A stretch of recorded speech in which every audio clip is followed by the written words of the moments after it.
used to bag work about an apartment 5B.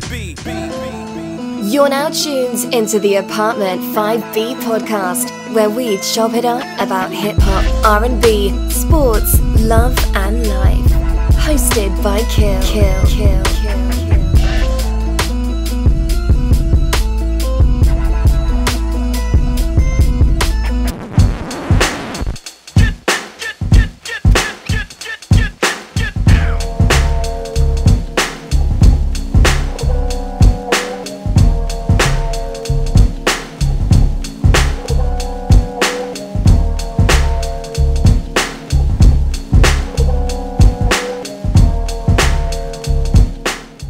What's good? You tune in Apartment 5B, hosted by your man, Yo. It's been a minute, hot minute. For people out there who haven't been following me, man, 3 weeks ago, this week, one of my students, one of the closest people to me, dude was like a son to me, got murdered out in Southeast DC. His name was Taquan Pinkney.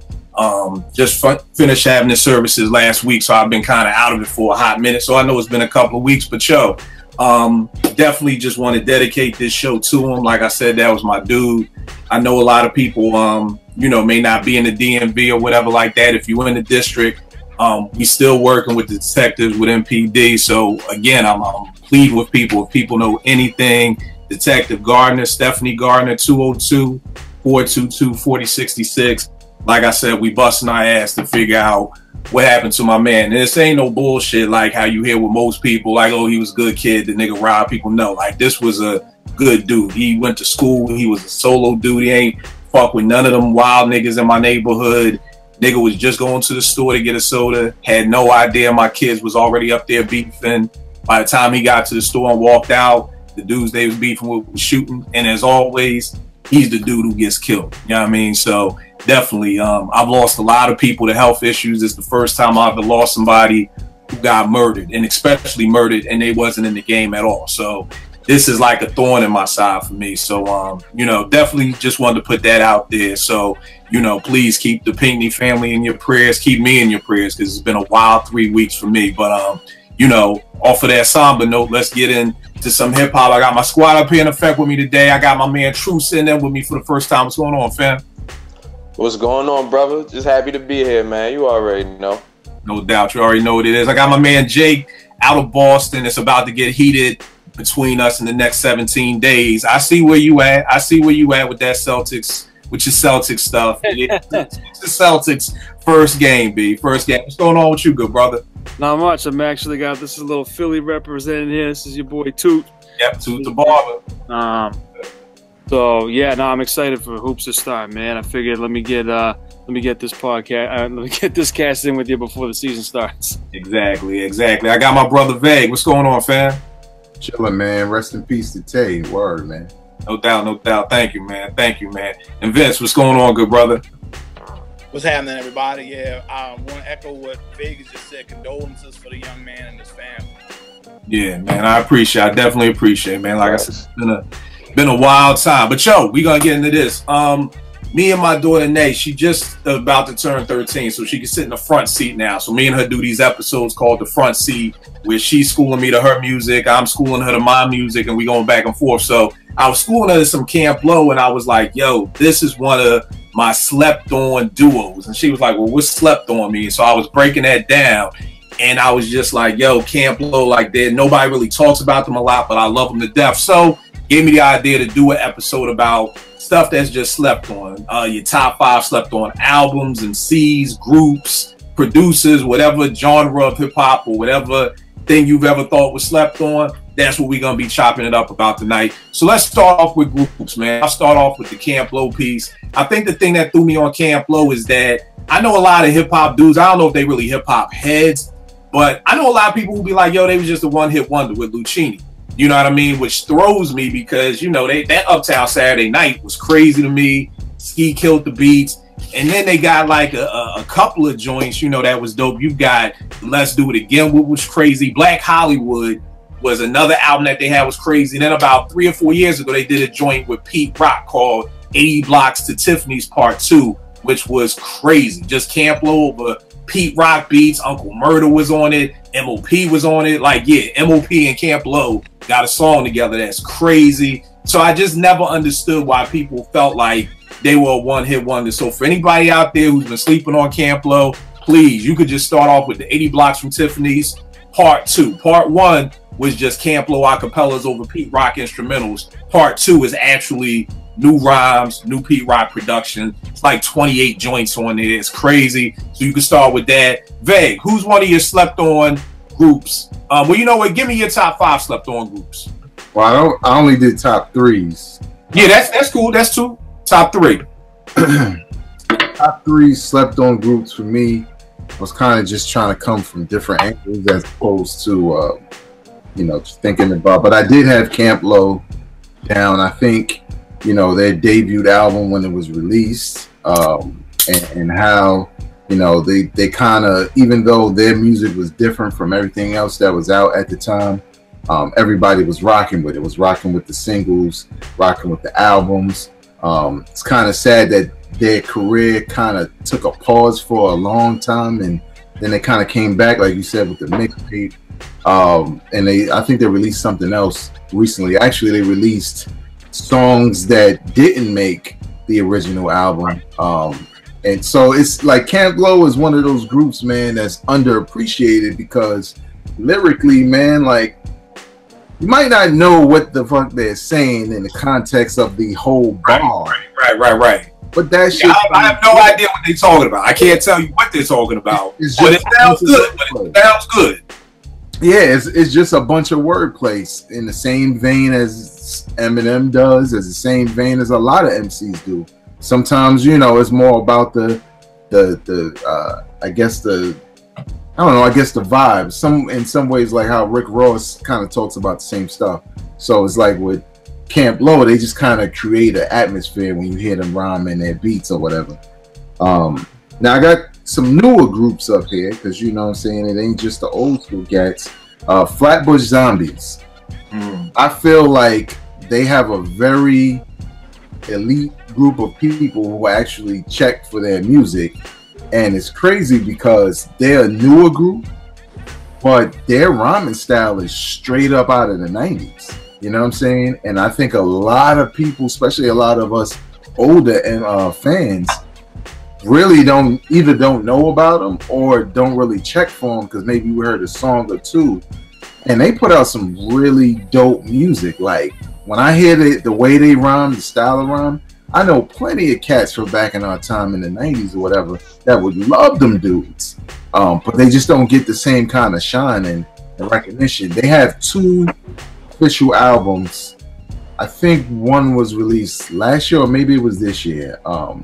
But it was pretty dope. But, again, a lot of people slept on it.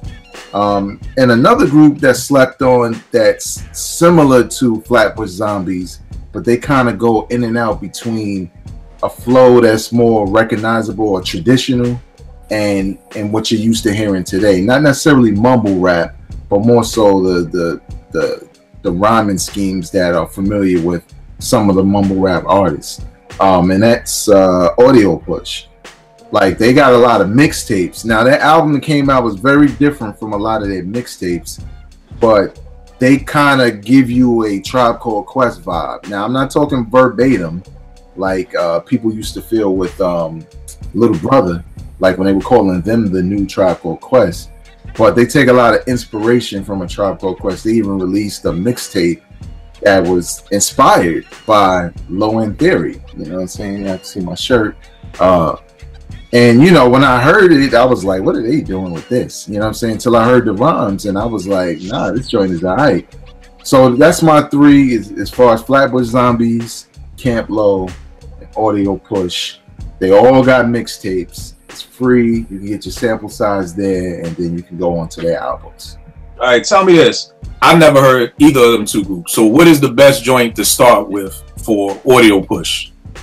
For Audio Push, probably the joint I mentioned. I know they got some stuff that's probably better than that, because I was trying to find it at the same time. I was a cat who came around probably after cats who were big fans already knew about them. Let me see what's the name of that joint, because this is the joint that I was just talking about with the whole Tribe vibe. It's called Inside the Vibe. That's the name of their mixtape. And what would you do with Flatbush Zombies? Flatbush Zombies, they got it. Their first official album was 3001, a Laced Odyssey. Got a cartoon cover and all of that, and then they released a new album that's just as dope. But if you start with that first album, I think that's the best. I think that's the best music they release, even beyond the mixtapes. But both albums are dope. All right, no doubt, no doubt. I just got my man Penny who joined us. What's up, fam? Yo, No doubt. good. No doubt, no doubt, no doubt, no doubt. Send Joe. All right.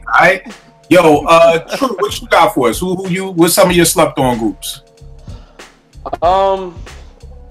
It's funny Vegas just mentioned Little Brother, because for me that's probably like number one on my list. Even though I feel like a lot of people know Little Brother if you listen to hip hop heavy, but to me Little Brother was like, I guess I was at the time when they came out, I was in that transition of I feel like I don't know, I feel like I'm a little younger than everybody here. A little bit. Just a little bit. But yeah, so I was transitioning right into like basically in high school around the time that Little Brother at first dropped, and I was like involved in a couple things back and forth. So I had never really paid attention to underground hip hop like that at the time. I was just strictly like straight up street gangster stuff. That's what I was listening to at the time. And you know, coming up, my uncles and stuff put me on to like the Brand Nubians, Jungle Brothers, De La Soul, Tribe and stuff like that. And I hadn't heard anything because I was listening to just like the Lox, Dipset, you know what I mean, like all that. And then I heard Little Brother, and I was like, man, these dudes, they got it. And for me, Phonte is probably one of my favorite rappers of all time. And just because he has like such a real, like, to me, it's just the reality rap. It's reality rap in a different way. You know what I mean? Like, it's like there's reality rap when you're in the streets, which I could relate to that. But then there's reality rap when you got kids, you got a life, you're a grown man. And I felt like even in Little Brother, Phonte was 100% doing that. On the Listening, on the Minstrel Show, even on was it Left Back or Get Back? So you know, Little Brother, I got Little Brother on there for me. Like I said, I know a lot of people rock a Little Brother, but I don't hear him mentioned as much for groups, especially since they've been kind of separated and doing their thing. And you know, I thought Big Pooh was dope too. And I got to interview him like 3 or 4 years ago, and he's a mad cool dude. So definitely Little Brother. Outside of Little Brother, I feel like if since everybody else already said Camp Lo, I'm gonna go with the West Coast. I'd say Pharcyde, because I feel like Little Brother and Pharcyde, like, to me, those are the groups that, like I said, coming up, I wasn't as well versed in those groups as I was the groups that were street related. And for Pharcyde, I remember the first time I heard Passing Me By, I was like, yo, this is dope. This is dope as hell. And then I started to listen to more and more of their music. And I think when Running came out, that did it for me. And I kind of, you know, as I got older, I just went back and listened to their albums. And I still think Bizarre Ride to the Far Side and Lab Cal in California, I think those are two classics for me. And it's like, if you talk about the West Coast, like, my favorite groups on the West Coast are like, grew up listening to Dog Pound out West Coast, you know what I mean? So I was late on Souls of Mischief. I was a little late on Pharcyde. But to me, if I had to pick between those two, Souls of Mischief and Pharcyde, I gotta go with Pharcyde. For me personally, I think they definitely slept on. I don't feel like they get enough credit, especially as we transition from, you know, the previous eras into the next eras. Like, there's certain groups that you always gonna recognize as legendary, you know, the NWAs, the Public Enemies, the Wu-Tangs, and all that. But I don't feel like Pharcyde gets enough credit, because they were like eccentric rappers, but they weren't, you know what I mean? Like, that wasn't cool at the time. You know, it wasn't cool at the time. Like, you had your Diggable Planets and some of the other groups, but it was becoming less and less cool. So I go with Pharcyde, and I wanna put a like more recent one, but I'll be honest, I haven't listened to like too much new stuff. There's no more groups anyway. Groups are dead. Yeah, like I haven't really heard too much. If I had to choose a third one, I guess it's funny considering what you was talking about earlier with your Jess situation. I say Black Moon. I don't feel like Black Moon get enough credit, man. You know what I'm saying? Like, to me, that was some of the hardest shit I was hearing when I was coming up. That was the hardest shit ever. So Into the Stage, man, like that was it for me. So I go with Black Moon, man. Like I still listen to that music today. So yeah, that'd be my three: Little Brother, Far Side, Black Moon. All right, no doubt. Jake, who you got on tap, good brother? Yeah, I was trying to think of some new groups too, but like Flatbush Zombies is a group I forgot about, but I mean, it's not really groups anymore. It's record labels. You know what I mean? Or it's crews like Pro Era or something like that. Like, groups don't really put stuff out, but the way I view the term "slept on" is maybe they had a hit, but people don't know them for what they really are. You know what I'm saying? So one of the first groups that came to mind was DOS Effects, because everybody loved the Iggity, and it was so cool, and Eric Sermon co-signed them and all that, but people didn't really listen to their albums. You know what I mean? Like Straight Up Suicide, and then what was the one after that, Dead Serious or something? Oh, the first joint was Dead Serious, then Straight Up Suicide, then Hold It Down. Hold It Down, yeah, that was phenomenal album, man, and it had very little Iggity stuff, you know.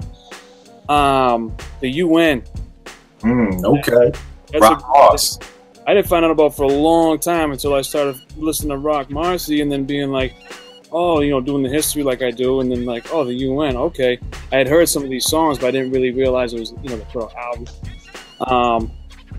And then two West Coast groups that they were one-hit wonders, but they were so dope, man. One was the Nonce. Anybody ever remember them at all? Mixtapes. Yeah. That song still bangs, man. I put it on the other day. Yeah. But I am old. The other one is Another Level. Yep. Which that was like, it seemed like Ice Cube executive produced that to kind of compete with the listeners for like the Hieroglyphics listeners. You know what I'm saying? They were more like on that, I don't know, I hate to call it hippie vibe, but you know what I mean? They're more like partying, smoking. Yeah, nah, almost on his cousin, like the Del Fogey Homo Sapien type vibe, who was Cube's cousin. Yeah, he was Cube's cousin, but then like Del like took off with that hieroglyphic stuff. You're talking about Casual. I mean, just he's on my list too, up top on the MCs. But yeah, I mean, like that, they were just putting out a lot of fire at the time. And then like Another Level came out, and they were just that one hit. You know, none of them really had a career before that or after that, but that was a dope album. Yeah, no doubt. All right, no doubt. Penny, who you got? Can't hear you, B. Who you got?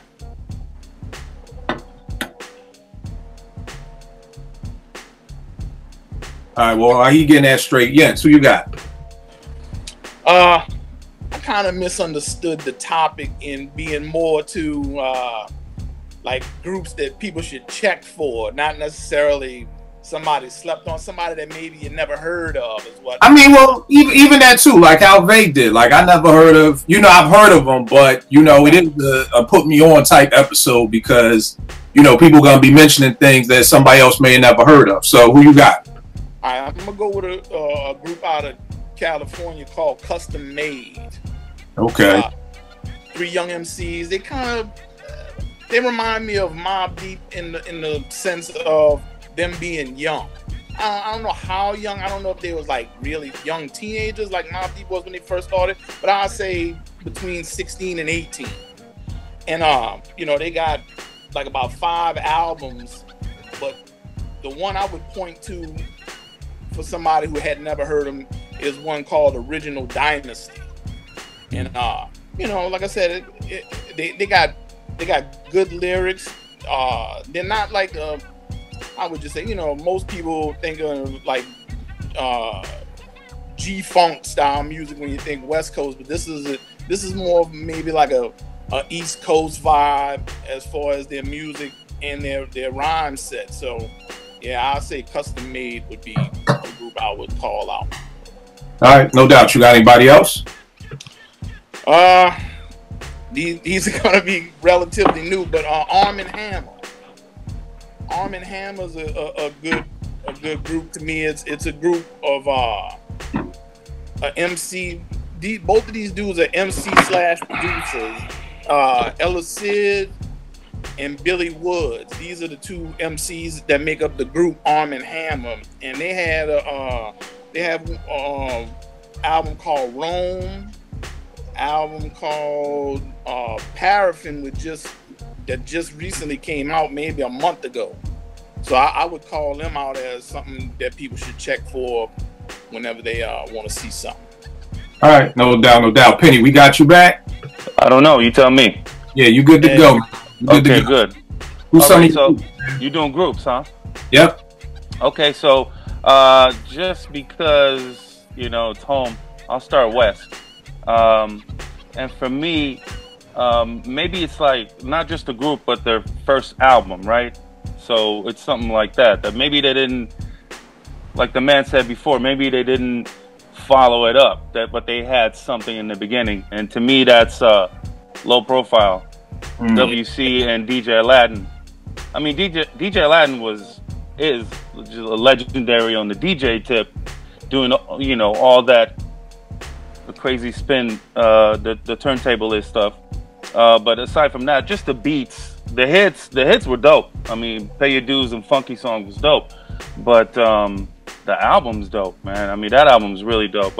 We're in this together. That's their first album. And Above the Law, I'll go with them. Living Like a Hustler to me is a classic. I mean, you talk to anybody from the West Coast, they'll tell you that's a classic. So I didn't really expect to have to bring them up. I knew I put them down there just because that first album was, I mean, a lot of people maybe elsewhere didn't get it to sit with it like they sat with The Chronic later or something. But, you know, we did. And musically, I mean, forget it. 187 is real nice, but just the beats, they were a step ahead. And I mean, I don't know whatever happened with the, you know, there's always a lot of rumors about people taking Dre biting them, things like that. I mean, but that shit I try not to get into, because unless you're right there in the room, you don't really know what the fuck happened. I think an album that's slept on from a group that's probably not slept on is Compton Most Wanted first album. It's a Compton thing. And to me, I know that people can say, yo, 8 was a little fresh. It wasn't as, you know, as he didn't have that boom, that oomph, as Kid likes to say. My bad. But I think just musically, it takes me back to the early era of West Coast, where, you know, maybe the slang was a little different, the topic, what have you, but they were rocking over sample beats. They were rocking over drums, hard shit, before the synths and all that stuff. And, you know, to me, that goes along right in there, but people don't really put it in there. I mean, it's a little bit more soul samples than the rest of them. God bless you. Bless you. But I think I'll go with those 3 groups. All right, no doubt. The other groups I had, just like with Jake, I had DOS. Again, a lot of people be like one-hit wonders, and I'm like stuck on stupid, because to me, Straight Up Suicide was dope. To me, them dudes was just rhyming. They edited the whole Iggity style since everybody else took it and ran with it. And Hold It Down to me, and like, it just had too many songs. They may have had 20 songs. They would have condensed that down to about 12. To me, perfect hip-hop album. Another group from the West Coast, Dilated Peoples. I have no idea why so many people don't fuck with Dilated. I'm like shocked at how many people be like, I don't really mess with Dilated. I mean, Dilated is dope. Yeah, I get Ev has a certain voice and people may not like his voice or the tone, but Ira Science to me is dope. You got Babu who's still scratching. Alchemist is usually doing 50% of the albums. I don't get how people don't like them. I'm also going to throw Slum Village in the mix too. Even the Slum Village, the Fantastic 1 and 2 with Dilla. Even when they went on to Elzhi, I mean, it didn't have that same Dilla on it, but I mean, you had Selfish with Elzhi, you know, even that joint Tainted that I forgot my man's name from Detroit did for them, but I feel like Slum Village doesn't get their props. and probably one of the biggest groups that I never hear anything about is the Alcoholics, man. Them dudes to me just stupid, man. Like I remember it was like 93, like the Greek picnic in Philly, and like I had gotten a tape and that's all we played the whole weekend. And it's like, yo, we dudes in Philly banging these West Coast dudes all weekend. Like, yo, I mean, Make Room. Then when they came back with what was the second album with Next Level, and then they had Diamond D on it.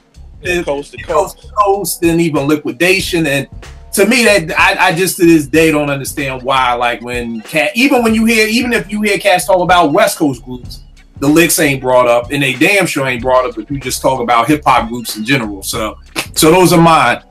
Vay, who are your top 3 slept on MCs? All right, top 3. Again, I went for like newer cats just for some variety and just to put some people on. Freddie Gibbs, just fucking criminally slept on, man. This dude keep putting out heat every album. This dude can rhyme to anything. You want to give him a trap beat, he can give you a trap flow. You want to give him some hip hop, he'll give you some pure hip hop rhymes. You know what I'm saying? He is so slept on. It's a motherfucking shame for new artists. I mean, not new fans and old fans, because, and I get it, you know, if you don't like certain types of music, but he give you so much of a variety. This dude has been on like my top 5 of the year like 3 years in a row. You know what I'm saying? And I listen to a lot of shit, you know what I'm saying? And I got my favorites, and I just can't resist, because again, his joint that he put out this year, Freddie, you know what I'm saying? The campaign was dope. Looked like an R&B cover. It was a Teddy Pendergrass cover and all that. You put that joint in, them fucking records are crazy. Them rhymes are crazy. Those hooks are crazy. You know what I'm saying? And it's people just forget about it. You know what I'm saying?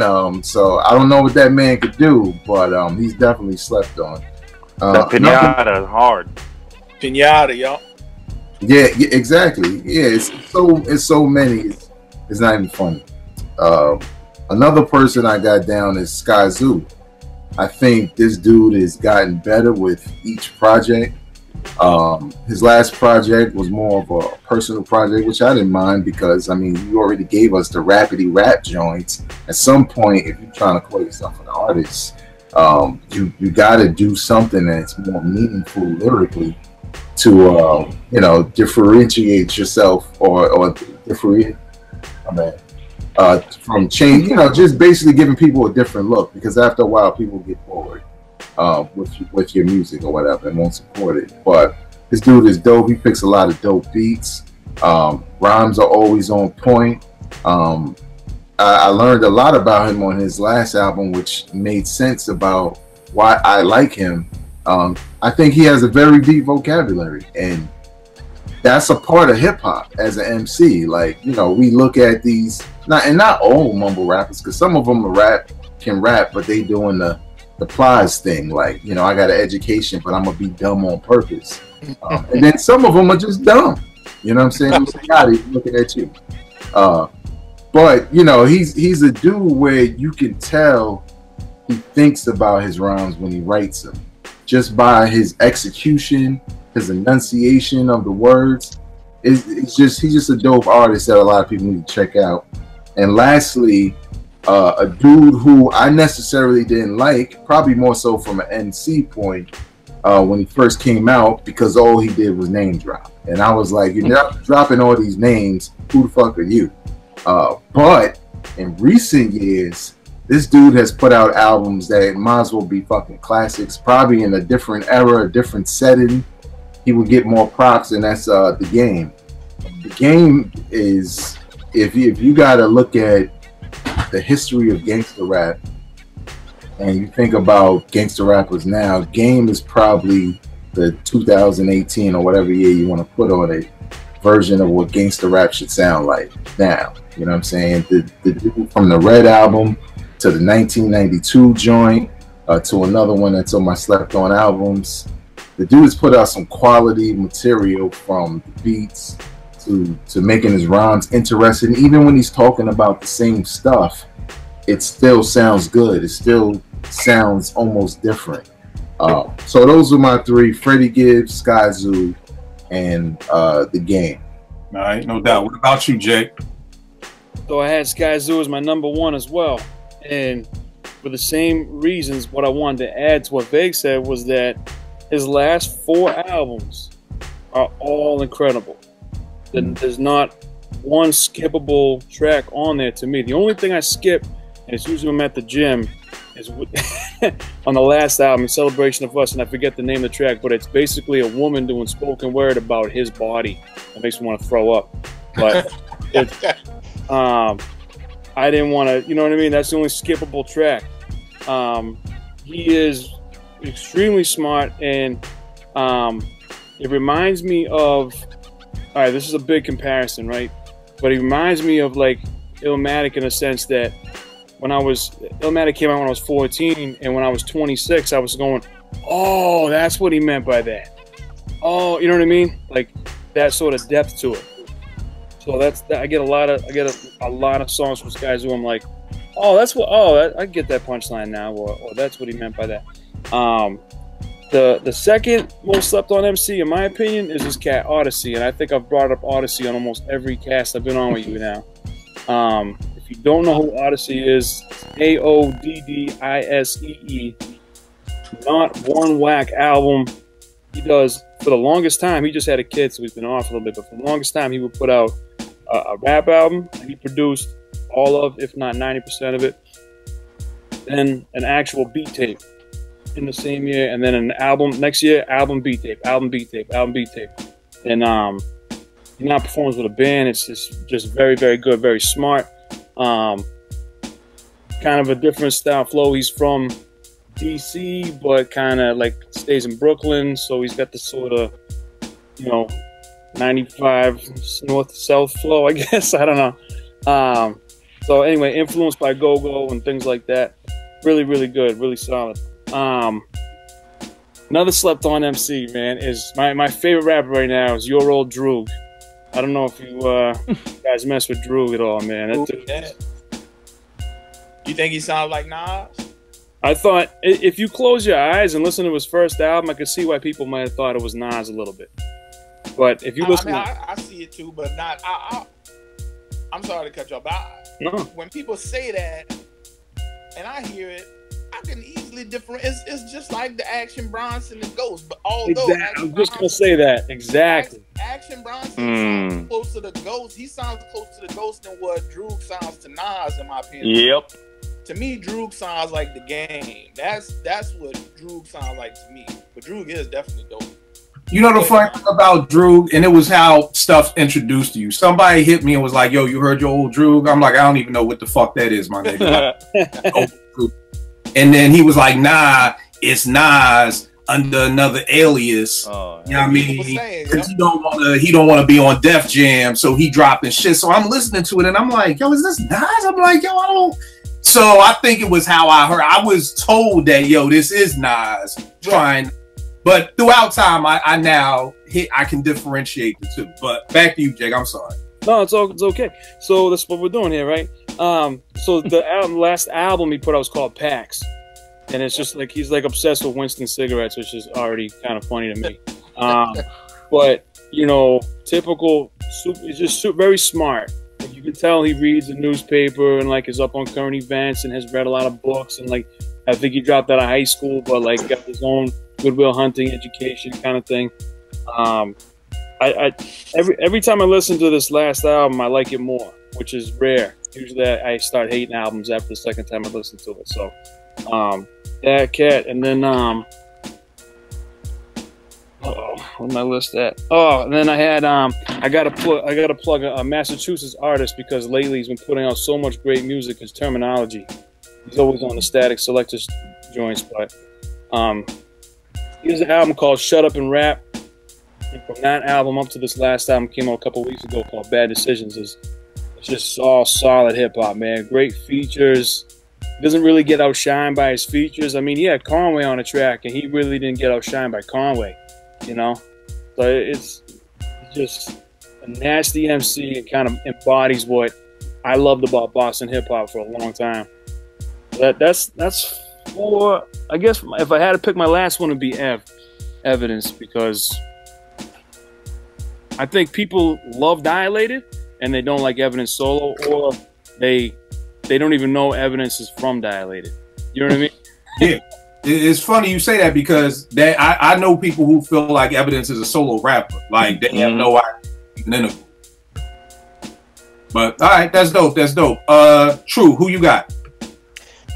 I'm trying to do something that I got a lot of the same artists like Skyzoo and Gibbs and stuff like that. I bump this shit too, so I don't want to put it out there. So I'm gonna go to my man from the West Coast, man. I feel like I hear a lot of people don't really have the same affinity that I do for him, but I've been a fan of Blue since he dropped. Yeah. And That's a good one. I wish I thought of that. And I listen to Blue probably more than I listen to any other rapper now, man. So Blue's definitely, man. Like, and I know a lot of people like, oh, Blue in Exile. Nah. Like, I listened to all. I was digging on the internet. As soon as I knew how to navigate on them computers, I was digging for all his, the Godly Barnes and Know York and Jesus, all that stuff. And I listened to that stuff. I got a whole playlist. So that's top for me. Like, that's probably my favorite MC of the last like 10, 15 years. So, and I would pick somebody that I don't really think this person's a legend, but I feel like a lot of fans don't give him his just due, and that's Big Boy from Outkast. Because I feel like I watched Big Boy go from being I guess not the most popular one in the group. To me, he was always the most popular one in the duo. To me, I know a lot of people. I love Andre 3000. I think he's one of the nicest I ever heard. But I feel like Big Boy, with his solo career and what he's done, he's got a discography that can hold up to legends, like legends. Period. And so I'll put Big Boy up there because, like I said, and it might just be this new generation of people, and they don't really matter like that to me anyway. But as far as their opinion on hip hop, but nah, like, so I'll put Big Boy, and I had to pick a third. I was kind of going through, because to me, I think Phife has always been underrated as an MC, because we always give so much credit to Q-Tip and all that. But I thought Phife was underrated, but I don't want to choose him. That's one in the group, right, Kim? Oh man, don't get me started on Phife. Oh, I was just about to say the whole Big Boy thing. I agree with you, because I feel like everybody's waiting for 3000 to drop something that you kind of just forget about Big. But one of my peoples once said, he was like, yo man, Phife better than Big Boy. I was like, man, fuck, I can't even talk to you no more, man. I didn't know way on anybody's planet of the universe that I could even believe that Phife is better than Big Boy. But neither here nor there, man. No, neither here. Nah, like, I'm not gonna put Phife on my list. I don't really put Phife on my list, but man, it's so many MCs I could choose from. Like, I feel like, you put out like Elzhi, AZ, some of the names like that. I feel like that's too obvious for me. I'm gonna say Devin the Dude, man. Like, I listen to a lot of music from the South, man, and like Devin the Dude's been one of my favorites since I was coming up, man. It's just his style, like, this shit just cool. And if you're a smoker, you already know. You know what I'm saying? You already. So Devin the Dude, man, that'd be my three. I go Blue, Big Boy, Devin the Dude. That dude, straight Devin the Dude. What's up, Vang? The other thing with Devin the Dude that's dope is, like, he's one of the best storytellers in hip hop. Yep. Facts. He tells some funny, like, he takes you there. You know what I'm saying? That's part of storytelling. If you can envision what the MC is saying, they're good at their job. So he's definitely slept on. Yeah, no doubt. Penny, who you got, man? Who's your three MC? Okay, so I didn't really have like a top three. And again, to me, aside from one dude, it kind of goes hand in hand with like one album. You know what I mean? That they couldn't really. And this is old school shit. I'm sorry, y'all. Some of us are old here, so I'm going to take it back for us.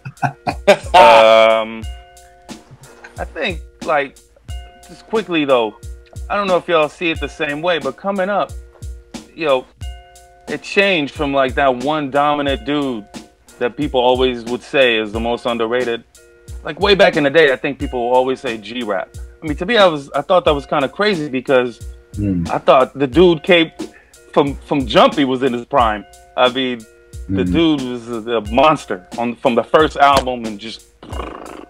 But that was like it, right? Kind of like consensus. People would say, "Oh, okay, so that's the most underrated." And then I think Black Thought for a while was that, but obviously, he's no longer underrated. Oh no, he's not underrated. You know what I'm saying? He's the best rapper in the world now. So I'm not going there, but I know where you're going. To the best rapper in the world now. I know what you say, but to me, it's like I don't know if one dude never gets mentioned in any conversations, maybe because his topics weren't really like serious, and that's Special Ed. Because not only Youngest in Charge, but to me, Legal is a classic. Yeah, Legal is dope. Legal is dope. But like my man Nick always says, it was that cover that did him in. That cover. Look, forget about the Tevin Campbell cover. That shit is hot. It got fire all up and down, man. I mean, it's got that original. It's got the original Down with the King sample that Pete used. I forgot a Galt McDermott sample. You got Come On, Let's Move It. Let's Move It.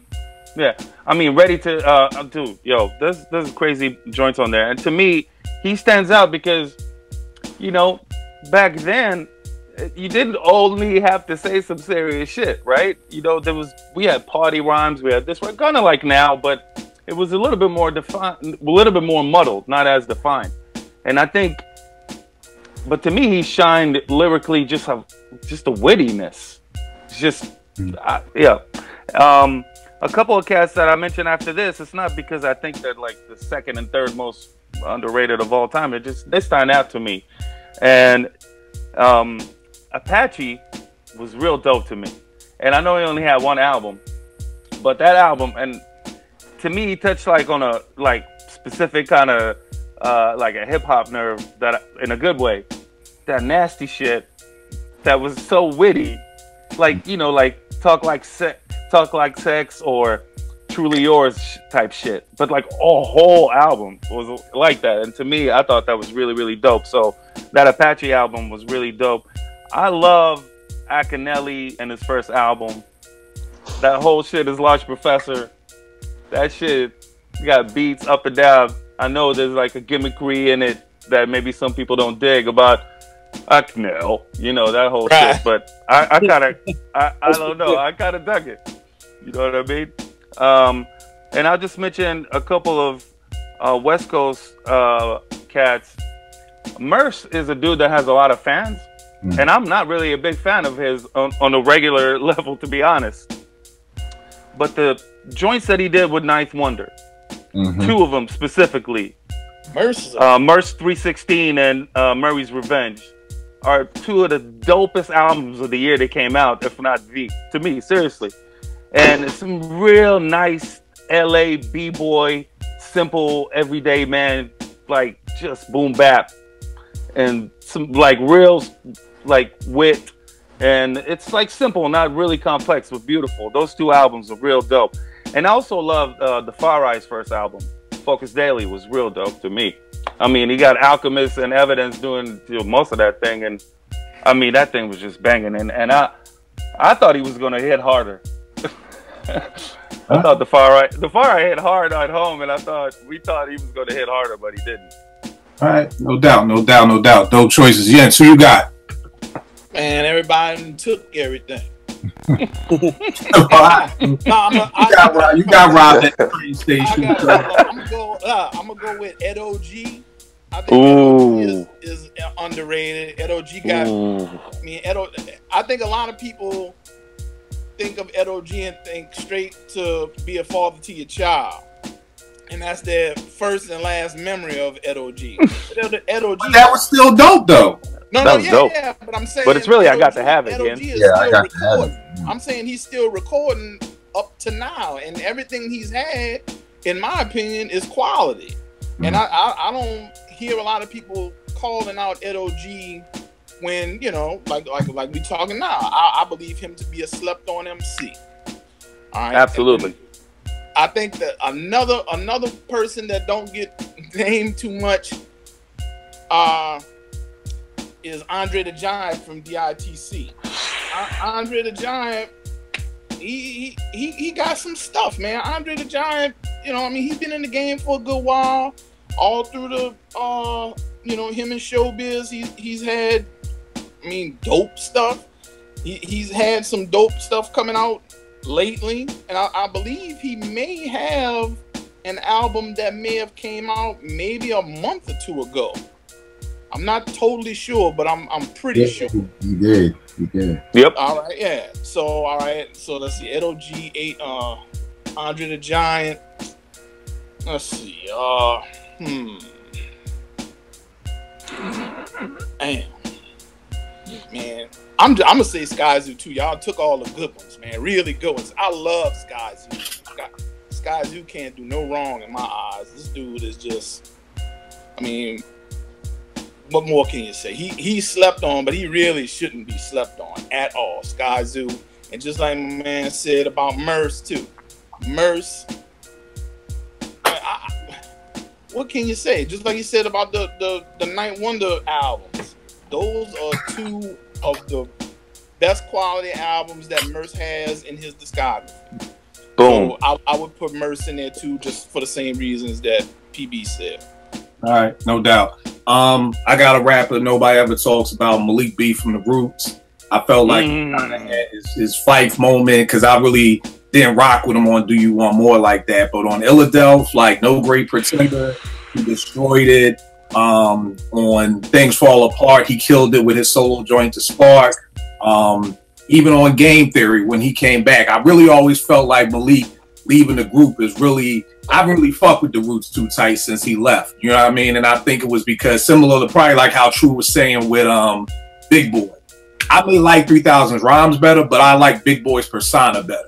You know what I'm saying? And I like Black Thought, but Malik B was from around my way. He was the regular hood dude. He's still on the block, so I always rock with Malik B. Havoc from Mobb Deep. I always thought like there was a time when it was doper than Havoc, but I felt like after Prodigy's Jay-Z, Nick Anderson moment at the free throw line, he never really hit back the same after the whole Summer Jam. And Havoc kind of just, you know, kept going. And a lot of people didn't hear this, but this joint, The Silent Partner, produced by Alchemist, is dope. You know what I mean? So I definitely think Havoc. Fire. Another person who some would say was a legend, chopped it up with us before, OC. I don't really ever hear a lot of people really talk about OC's name being this lyrical dude, but I mean, Word Life, I mean, Time's Up to me is one of the greatest hip hop songs ever, which is a hard thing to even claim that you have under your belt. But I felt like that was dope. Another slept on dude, J-Ro from the Alcoholics, man. I felt like Tash got all the love, which he deserved, but J-Ro was dope too. Like you were, what do you say, you a nigga everybody this because you can't bust this, you got a bad name like Dick Butt Kiss. Yo, like, I always rock with J-Ro's rhymes. And then again, someone said earlier, Elzai. A lot of people never heard Illmatic because again, it was like this cardinal hip hop sin to redo Illmatic. But I mean, I know a lot of hip hop heads that's like, yo, Kill, I can't listen to that. I'm like, trust me, like this dude did it. Like he, I mean, again, no one can think it was, and to me, that's how dope he is. Because how many people could remake Illmatic and people not be mad at it? Like, you know what I mean? So definitely Elzai on that. So those are the people I got. They albums. Give me 3 slept on albums. All right, I bring this up on your show many times, man. And you know what? The funny thing is I thought about you today, and I was going to listen to it because I still haven't listened to it, but I know where you going, good brother. It was in my hold tight, because I'm gonna show you. This shit was in my phone right there. Y'all can see it. I had it already sitting right there for me to listen to. But go ahead, man. I'm telling you, people who say, "No, I love hip hop," you know what I'm saying? I love the bars and the concepts. This nigga Sticky Fingers made a conceptual album that I don't think any concept album is better than. For the simple fact that I know how hard that is to do, because this dude not only made you know, had a bunch of skits or whatever to go with the songs, but it's one straight through thread of a story from skit to song. Every song to the skit that came before and after it. Sticky Fingers did a Master Ace? What's that? Sticky Fingers did a Master Ace? I don't even know.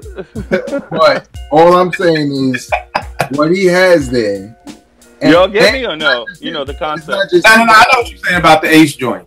He also has guest appearances where they also play roles through their verses. So it's not like, yo, I got Redman on my album and Redman just write a verse. No, Redman's playing a character. You know what I'm saying? Lil' Kim's on my album. Thieves. What was that? Chris Paul's album? My Lil' Kim just has a verse. No, she plays a character. It's that kind of album. So to be able to execute that, and trust me, Gil, I was being told this, and I was like, man, look at the cover, man. What the hell is the name of this album? I'm not listening to that shit. You know what I'm saying? Onyx, Baby Over, and all of that. I'm gonna check it out, Vic. Yeah, one day I was like, check it out. Cats keep hounding me. This was the dudes that Strictly Hip Hop kept hounding me, like, yo, you should just listen to it. So one day I just listened to it straight, and I was just sitting there like, yo, this is good. Like, you know what I'm saying? Like, these ain't no bum ass skits thrown in there to transition. And the funny thing is, Apple Music doesn't have like some of the songs. Like, I don't know why, but like a couple of the songs they don't have. So, well, sample clearance on that shit, because that's not the completed. Oh, I could send it to you if you want. Yeah. Send it to me. Send it to me, because like you said, you've been talking about this for a couple of years now. So, bro, the minute I heard it from beginning to end, I was shocked at how many people hadn't heard it. But it's definitely worth it, even if it's just one listen, just to acknowledge, like, oh yeah, that was dope, and then you move on. Another slept on joint, and just to give again this podcast some variety, I think Meek Mill's Dreams Worth More Than Money is slept on because that was the album that came out around the back-to-back time. So once he became the laughingstock, then everybody just said he was whack. But that album was crazy. And shit, maybe that's why he was mad at Drake, because he thought he had a dope album and he wanted that support. Meek Mill probably first album was the only one I didn't like. He puts out some quality albums. Now, yeah, you might not like all of it, but that's just speaking to a certain particular hip-hop fan. But I feel like as far as rhymes and flows and what he does with the tracks he's given, and as a whole album, it was really dope. But again, because of the timing of when it came out and what was happening, it was like when it first dropped, I saw like my timeline was like, oh, this shit is hot, blah, blah, blah. The battle happened and nobody said shit else about that album after that. So I think it's a very slept on album. And the last one, I kind of mentioned it a little bit earlier, but it's The Game. And I think it's the documentary 2 and 2.5. One of the dopest double albums ever, because I literally listened to the first half of that album and was like, damn, this shit fire. The second one got to be trash. You know what I'm saying? Because I just was thinking like, there's no way he could keep that up without it sounding either the same or as good. And the second one is even better. You know what I'm saying? And I was shocked. He has a number of guest appearances. He had all kinds of beats. And somehow he was able to keep his rhymes interesting without name dropping. Well, not as much. You know, he's still a little bit, man. But I don't feel like it's his best album out of all of them, or at least my favorite. But I feel like that album came and went, and not a lot of people acknowledged it for whatever reason. But it's a dope double album from Game, sequel to the album that, you know, I guess made him famous, documentary 2 and 2.5.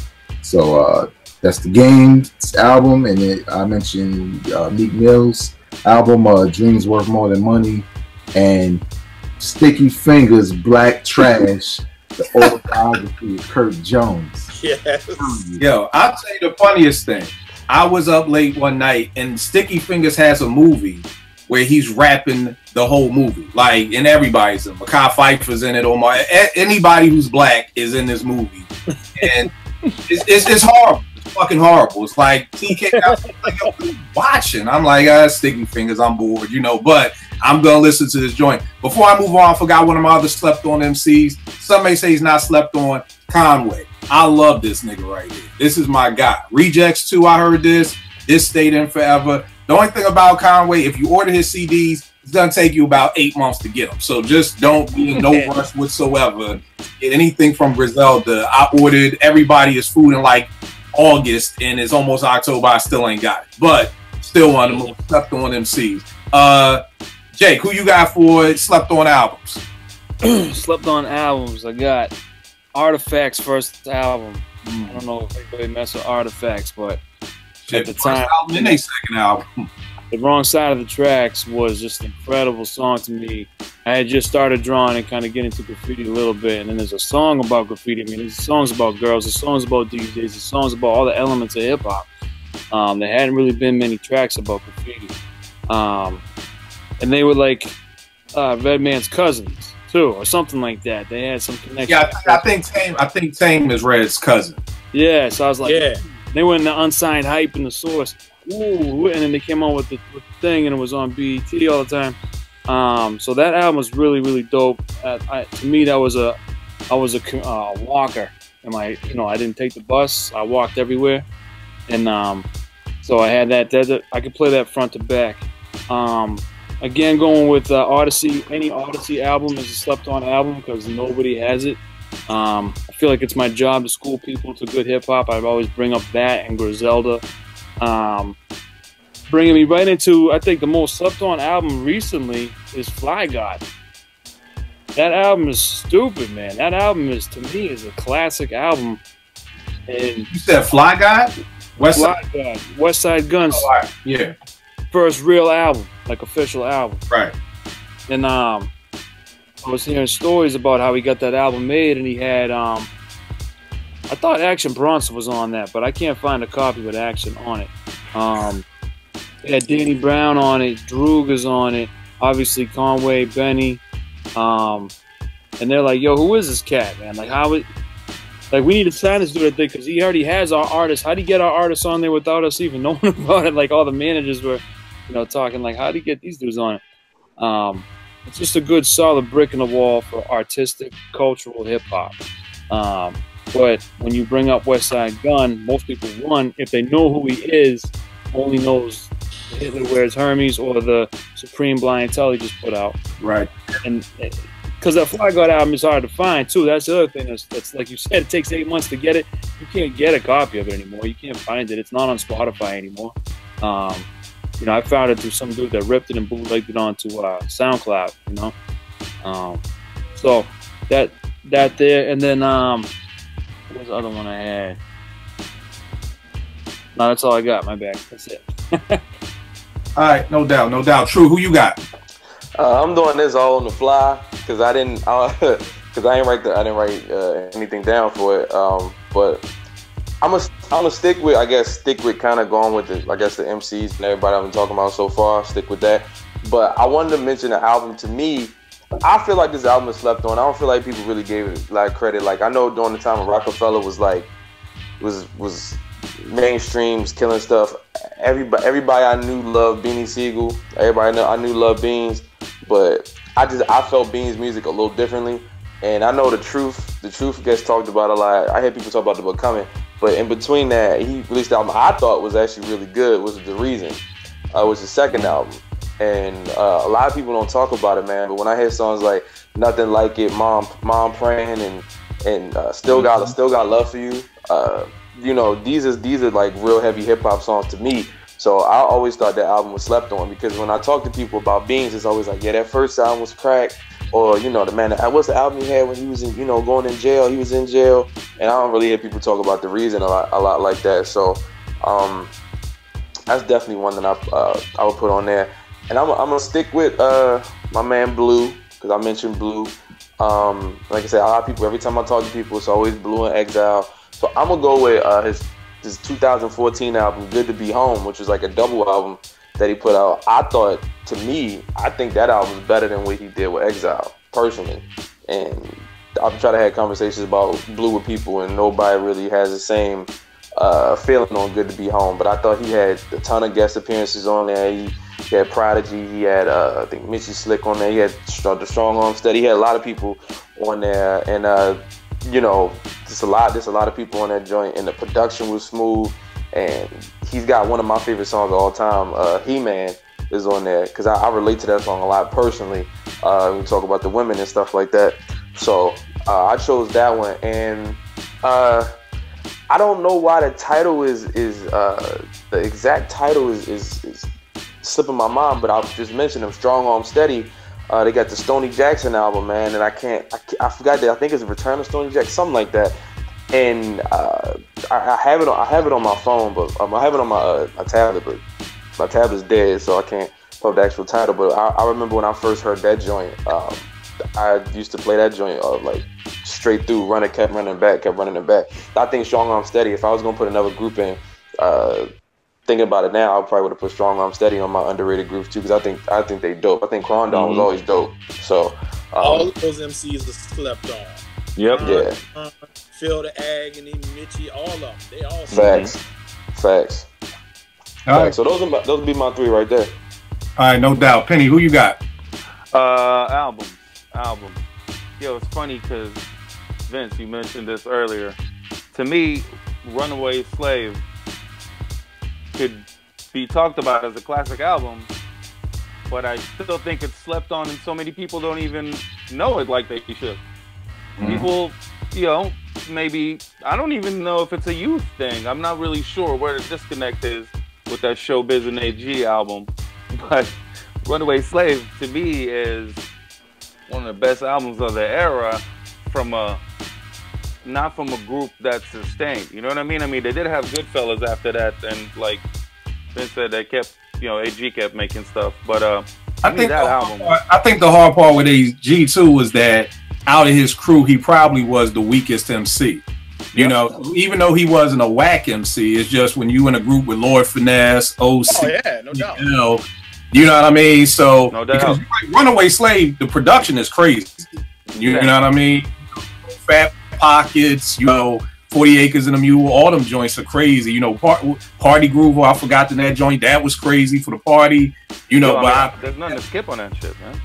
Yeah, I think that's what it was with AG a lot of times. Yeah, but you know, on that level also, I mean, even to the next level, and this maybe, I know I'm like walking the line here of is it really slept on, because I don't think people recognize how incredible Breaking Atoms is. I mean, I think we talk about it as a really great album, but I don't know if people really give it the plateau that it deserves. Underrated though for sure is Large Professor First Class. That album's dope, and people never talk about that shit. First Class. All right. Yeah, for sure. I know that I screwed up the order because earlier on I was going off the album, but there's one that I didn't mention, and I was going to mention him as MC and somebody that you probably never heard of, and that's Charisma. That has one album. Vince knows what's up, and he's from North California, and hooked up with Peanut Butter Wolf, and they made some songs. They make the album in like '92, I think. 93. I'm not really sure when it came, but it never dropped until like 2000 something. But you know, I was in LA. That shit came on the Wake Up Show. I mean, I had a few of his songs, a couple of his songs off the album on a tape that I recorded. I couldn't stop listening to this kid because he had like, it's interesting, the voice kind of, Dice Raw kind of sound like him, but not in the style, just the voice, right? There's like remind you a little bit. But he had this like playful backpack thing before it was really happening, really. You know what I mean? And it was real nice. It's called Big Shots. That's the name of the album. Charisma, Peanut Butter Wolf. Yep. Your boy had it on that show. So that's extremely slept on, I think. So yeah, I think that's it for me. All right, yes. What you got for albums? I'm gonna go with and I think both of these guys I'm gonna name for this album are both slept on in their own right.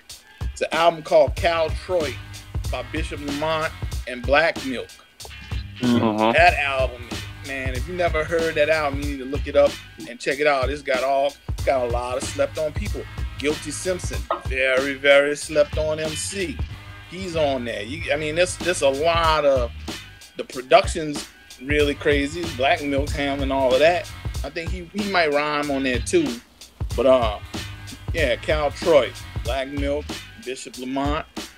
I'll go with the well, now these next two albums are gonna have an MC in common, but I'm gonna just go ahead and throw them out there. Perestroika with OC and Apathy. I mean, it's relatively new, but I haven't heard many people talking about it too much. But I mean, you got two very, very good quality MCs, OC, Apathy. I mean, you can't go wrong. These dudes, they put in work with their lyrics. And then another album is Apathy also, is the Honky Kong album. The Big White Gorilla on there. That album, I think that album slept on too. But I mean, you know, if you haven't heard of them, check out Apathy. And you know, I mean, you already talked about OC, so you don't really have much digging with that. But if you haven't heard of Apathy, check him out. White MC, I think he's dope. From Connecticut. That's all I do. All right, no doubt. Real quick on mine. I got Master Ace's first album, Take a Look Around, dropped in 1990. I don't know, it's shocking. A lot of people who I know are diehard hip-hop heads never heard this album. What? Yeah, it's recorded in 89. Marley did the whole album. I think except for one track, but Marley did the bulk of it. Dope album. That was Me of the Biz. I think Penny brought it up earlier. Vagina Diner, Akinelli. You're talking about Large Pro, just in his, you know, in his element, you know, worldwide, out of state, The Bomb, Dead, the AKK. It had them 90s filtered bass lines that just are crazy. Checkmate. Yeah, Checkmate. Covert Currency. That was produced by Alchemist. To me, that's a real slept on joint. Vague, you talking about Gibbs. That's the first time I heard Gibbs on this joint, Scottie Pippen, when he just destroyed that shit crazy. The Aftermath by the Youngsters, which I call the original Illmatic, because a lot of times people think Illmatic was the first time all the dopest producers got together, where in actuality, the Youngsters came out in 93. I mean, you had KG at the time, you had Pete Rock, you had Premier, Large Professor, the Beatnuts. Like, that was the first hip-hop album with like that lineup. Then Straight Up Suicide, that's the second album, and now that's more like it. Craig G's second album. Now Craig G, now most people remember him, you know, before the whole Freestyle Fanatic stuff, when he was on Marley with Duck Alert and Dropping Science. His first album, The Kingpin, was kind of on some old hip hop house shit. Like, back in the day, you had one hip hop house song. This mofo went and made a whole hip hop house album that was just utterly. I think we all put play and was like, yo, what the fuck? Like, yo, dog, you only supposed to have one. Like, and he had the whole album. But now that's more like it. Craig G, 91. Marley produced that too. It's kind of in the middle. Had regular Marley, but then it still had that Marley Around the Way Girl type, you know, New Jack Swing shit. But the first video, You're Not the One, was dope to me too.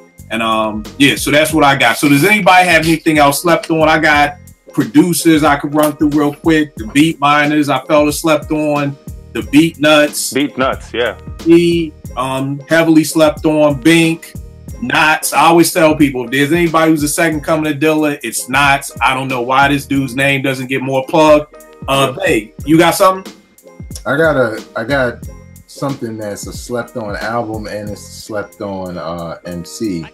And that's the album is Home Sweet Home, Big Pooh and Knots. Yeah. He was always kind of like he's not as good as Fonte when they was in the group, but that dude improved. He got a couple of projects as he does. Yep. But this joint with Knots is nuts, and yep. Nobody talks about it. Like when it came out, there was a couple of people talking about it, but not as much as they should have. All the beats was crazy. Big Pooh showed up on an MC tip. Definitely a dope album and slept on. You know what I'm saying? Banging. Yeah, no doubt. The funny thing about that joint is I remember it was a whole bunch of albums like ahead of me because I wanted to listen to it, and then like one night I just put it on and heard the first song. I was like, yo, this shit is hard. And just ended up never taking the shit back out. But nah, what's up, Penny? Since we are on it, not and it didn't come out. It came out not too long ago. That Pop Dukes, Bumpy Knuckles was nice, man. I'm not shitting you, man. That shit was nice. You know what? I'm not the Bumpy Knuckles fan, so I was kind of let down by it a little bit. Because number one, I'm not expecting a lot from Bumpy Knuckles. You know, no disrespect, Bumpy, but you know, I feel like that's the thing with Knox. He can be very hit or miss. Like you didn't like the production of? I thought that production was dope. I mean, yeah, and again, it just the asterisk for me is just I'm not a big Bumpy Knuckles fan. Oh, I got you. But I mean, nah. It's definitely it was a couple of bangers on there, but just anytime I see produced by Knots, I almost feel like it's like a produced by Premier from like '95 when I mean, don't you know mechanics walk around with their tools though? Yeah. I mean, Bumpy. I salute Premier because Premier holds his people down. You know what I mean? Bumpy and Big Suge and all of them, you know. Yeah. I appreciate Premier's loyalty to his crew because he has the most lyrical people in the world. I'm sorry. You comparing Bumpy Knuckles to Big Suge? Come on, bro. You can't be doing that. I used to get don't do that. confused, to be honest with you. So no. I hate, man. What'd you say? I used to get them too confused sometimes, so I can't even call it. I can't even. No disrespect. Here you go with the no disrespect. I'm not. It's just me. Kill. Yes, sir. Just to drop a little, just to sprinkle something on here. Bumpy Knucks was the dude that was supposed to show up to Eric B. Yeah. You know that whole thing? I mean, yes, I do. Can I ask a question? Aren't we all glad he did? Oh, hell yeah. Okay. Look at my shirt. Here we go. So it's no, again, and just would say it's no disrespect, but no disrespect. And Bumpy did not show up to that session with Eric B. and Marley Marl. Okay, so y'all can talk about Bumpy Knuckles all y'all want, but ain't nobody up here gonna say, "Damn it, why didn't you get that train that day, Bumpy?" So, what's up? That's when you know there's a God because, like, oh, that session, right. Like, yeah. The whole hip hop, right? You know, where would hip hop be if Bumpy Knuckles showed up and did in my melody? I don't know. Sticky Fingers will make a movie about that. Yeah, I don't know what would happen, but you're right. Same. Hip-hop will be even angrier. MC Shan was supposed to be on the symphony that a lot of people don't know about, and I'm always like, you know. What would that have been like? So, you know, it is what it is. Jake, you got anything else that slept on? I could tragedy Gaddafi. That dude, he's an asshole, man. He's so good, but like his album suck. You know what I mean? Like like he just put out this album called Immortal Champions or something like Immortal Titans. And it's crazy. There's a song on there about how Marley actually kind of had a little beef because of the Lords of the Underground. I didn't know that. So let's learn something on that. But he's so nasty. There's a song on there called Upper Echelon. It's not even recorded nice. It's not even mixed. It's just like when like young kids in the chair and I'm cutting their hair and like hip hop, I'm like, oh, hold this. Here's my phone. Let's listen to that. That's you know my only problem with Trad is that he went from being the intelligent hoodlum saying the president, he's the drug dealer, to becoming Tragedy Gaddafi and becoming a drug dealer. So that just, you know, it almost went from like Chuck D going from Chuck D to being like, I don't know, West Side Gun and Conway. Like, you know, you can't do that. So ever since then it just rubbed me the wrong way with Trad. But I feel you on that. Penny, you got any my bad. True, you got anything else that slept on? I know you was mentioning producers. I mean, I feel like to me one of the most legendary producers that doesn't get enough credit is DJ Quick, out the West Coast, man, and always. And a lot of people don't mention this producer either. But I was growing up, I was a big Bone Thugs and Harmonies fan. I thought DJ Unique was a beast. on production, man. And I feel like a lot of people don't mention it like that. I mean, from the Thuggish Ruggish Bone to everything on East 1999 Eternal and All the War. Like, I grew up listening to Bone Thugs, and Bone Thugs was just like the melodies and everything, all the melodies, the way they put it together. I thought DJ Unique was a beast, and to contribute, do so much work for those albums. I mean, he did other stuff too, but just for that. So I would say Quick and DJ Unique for me, two of my. I mean, there's a couple other people, but for me, like the people I don't hear mentioned that much, definitely DJ Quick and DJ Unique. Yeah, for producers. All right, no doubt, Vague. What about you? Anything else slept on? Or are you good? I did have. I kind of think, and I know, like, you know, when you're talking to, like, especially people on this panel, and you're talking to, like, hip-hop heads, but there are a lot of people who are hip-hop fans who aren't necessarily heads. Like, you know, they got to be put on to shit. But I think a lot of hip-hop fans in general kind of sleep on Alchemist. Like, they just don't know that name the way they should know that name. You know what I'm saying? Like, they may know his beats. You may say, yo, Alchemist did that. You know what I'm saying? Or like that Prodigy, not Prodigy. The Currency joint. The Currency joint, another slept on MC for Sean. Oh, yeah. Him and Alchemist had a joint together. That was crazy too. Yeah, exactly. I think he just gets, I don't know, I think just a lot of people don't recognize it. Like I was telling you before with Dilla, I think, you know, hip hop isn't just us. There's some fans who like dope hip hop, but they don't have the time to search and see who's doing what. And I think a lot of times, like, cats just think Alchemist is here in this one pocket. Slept on album, probably just a guilty pleasure of mine. Probably because I just like the whole concept and the album cover. It's Do-Rag Dynasty. Oh yeah. I just when I saw the cover, I'm like, man, I'm buying that shit because that is the funniest thing I saw in my life. And then I was like, damn, this shit kind of good. You know what I'm saying? Right. Dope. I be on social media campaigning like, yo, man, where that second joint at? Like, give me two. You know what I'm saying? But yeah, Do-Rag Dynasty, man. And I think that's another thing about Al. He has a tendency to work with a lot of up and coming people. You know what I mean? Like the whole album that was dope with this cat, Boldy James, I think out of Detroit. You know what I mean? So a lot of times with Al, like with Dilla, you may not know a Tribe, or you may not know a Common, but like Alchemist is like under tier of that, like the people that he's with, you know. So I think that's the other thing too. Like you said, the average hip hop fan probably doesn't listen to Action Bronson or probably doesn't listen to Dilated, so they probably don't even understand that. They probably got a good reason not listening to Action Bronson. But I mean, yeah, I ain't a big Bronson fan. Let me add something about Alchemist though, if I can. Alchemist doesn't have a unique designated sound that you can attribute to him. I think that's why Alchemist might get overlooked, because when you hear an Alchemist track, unless you're in the know, you're not gonna automatically point to that and say that's an Alchemist track.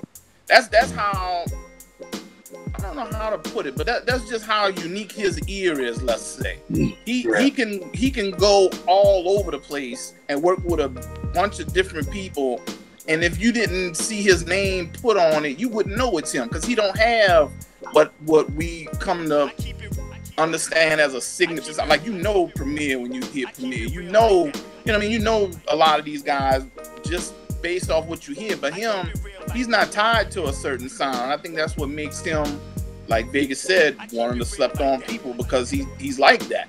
Yeah, it's funny. I always tell people, to me, Al's the dopest producer post 2000, and people be like, what about Ye or what about Just? But I'm like, Alchemist, when you really look at his discography, he's fucking with everybody. This joint right here, Russian Roulette, was crazy too. You know, he just took all, and then I like the concept, like just taking all Russian samples, Russian music, and you know, instrumental, have people rhyming over them. So yeah, you check the Israeli Salad one. He has a new series that's Israeli Salad. He has one just like that. Oh, you said what's the new series, Vag? French Connection. French Connection. Yeah, on his Bandcamp. So yeah, you gotta go there. I think he likes being underground. Right. Yeah. If he feels his music and his profile is starting to get a little outside of that, he goes and like, he doesn't put that shit on iTunes or nothing. He gotta go to Bandcamp to get it. So Yeah, no doubt, no doubt. Yes, you got anything else slept on before we dead the show? I'm gonna bring up a production team that's relatively new. These guys, Dirty Diggs. Now they fool with the Do-Rag Dynasty and stuff. They done some stuff with those MCs. Dirty Diggs is two Filipino brothers out of California, and they work with a guy, Recognize Ali, a few other people. But I think Dirty Diggs is gonna be somebody you might want to check out if you haven't heard of them. They got some good stuff out there. Right, no doubt, no doubt. One last one, because it just came to my mind. Ransom. He's a slept-on MC. Ransom out of Jersey? Yeah. I don't know where he's from. I know he was like with Fab and all of them back in the days, and Joe Budden and all that. Yeah, dude out of Jersey. I just know him from beefing with Joe. Yeah. Right. Yeah, well, that nigga's nice, man. Yeah. All right.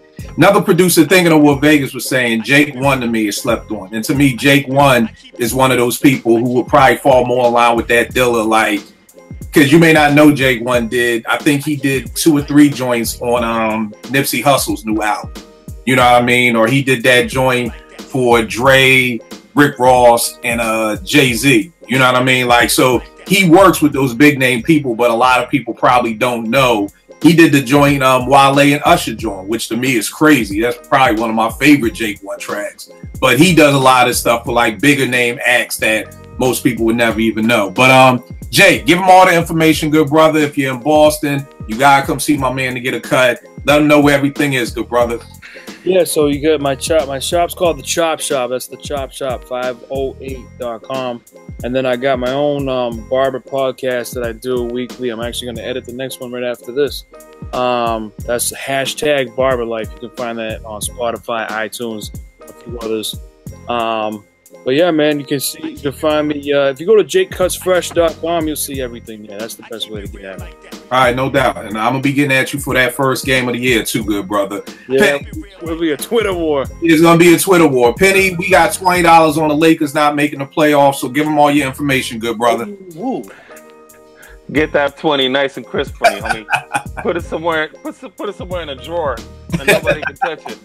All right?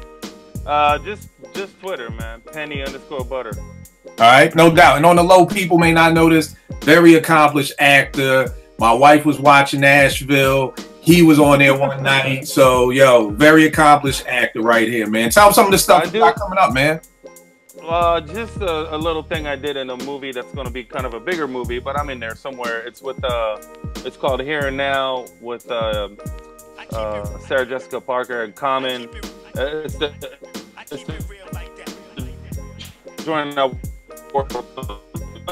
Yeah, that's coming a white flick. You might want to, I don't know, something like that.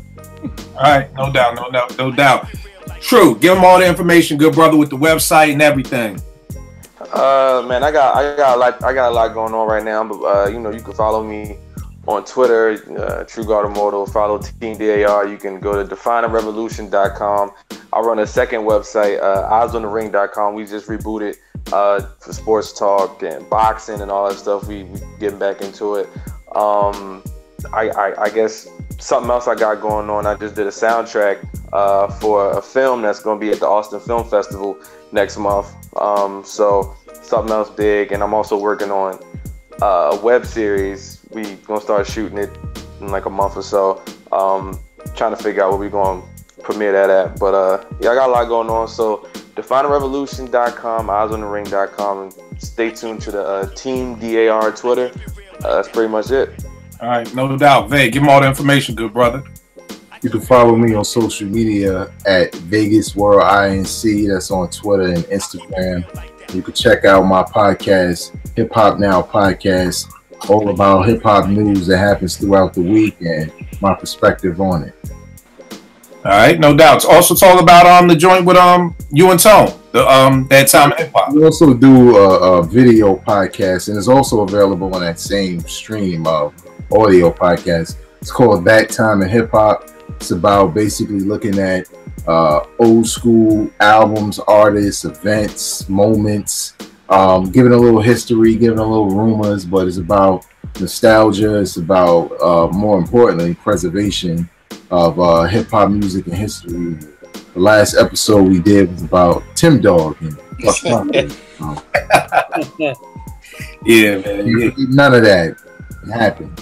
No doubt, no doubt. Yes, give him everything, good brother. All I got is willmakebeatsforfood.com. All right. Hip Hop Now podcast, check that out. Once Upon a Time in Hip Hop, check that out. Dope stuff. All right, no doubt. Y'all already know what it is with me. Kill889, Twitter, Instagram. I'm going to leave everybody with this week. I'm trying to do challenges now more often. If people don't know, I work with teens in the hoods out in Southeast DC. Been doing it for the last 18 years. My challenge for everybody this week, listening on the bench, everything, try to be a blessing to somebody's life this week. You know what I mean? Try to, I don't care if it's just, boom, there's a 20, you at Starbucks. Well, Starbucks ain't going to get you shit at 20, but, if you somewhere else, put a 20 down, like, get that to the next couple of people, get their orders. If you are being a blessing to people, step outside of your comfort zone. And what I mean by that is there's a lot of times I've been guilty of it in the past. I'm like, I'll give you a ride to the train station, but I ain't going to give you a ride all the way home. Or, I'll lend you $5, but I won't really lend you what you need, and I got it. So just stepping out of your comfort zone, because the situation with Tay, I basically played that funeral with his mother, and everything about the past 3 weeks was me stepping outside of my comfort zone. I've never had to try to, be comfort a grieving mother before. I've never had to go to a funeral home, plan a funeral. I've never had to pick out where he's going to be buried. I never had to deal with the funeral home. I cut his hair before the funeral. I never had to do that. None of those things were comfortable. And then his mom decided to get him cremated. I never picked up somebody's ashes to deliver them to a grieving mother, so best believe I didn't want to do any of those things, but I wanted to be a blessing to his family. And you sometimes can't be a blessing to people if you only want to do it the way you wanted to do versus the way God wants you or needs you to do it. So that's my challenge for the week. Step outside your comfort zone when you're helping somebody out. Again, Kill889, Twitter, IG, Will Make Beats for Food. I check y'all next week, y'all. All right. No doubt. I keep it real like that. I keep it real like that. I keep it real like that. I